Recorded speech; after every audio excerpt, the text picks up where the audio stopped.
হে আমার রব, জীবনটিকে আপনার অবাধ্যতায় ভরিয়ে ফেলেছি। আমি তো আপনার প্রতি আনুগত্য প্রকাশের দৃঢ় প্রতিজ্ঞা করি, কিন্তু প্রতিবারই আমার দ্বারা আপনার অবাধ্যতা হয়ে যায়। আমি হতাশ হয়ে যাই যখন আমি আমার পাপের সমুদ্রের দিকে তাকাই।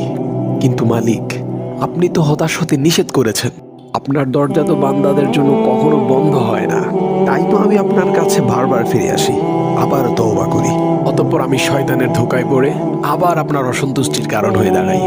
হে আমার রব, কেউ না জানুক, আপনি তো জানেন আমি অত্যন্ত দুর্বল। নফসের কুমন্ত্রণার কাছে প্রতিবারই খুব সহজে হার মেনে যাই।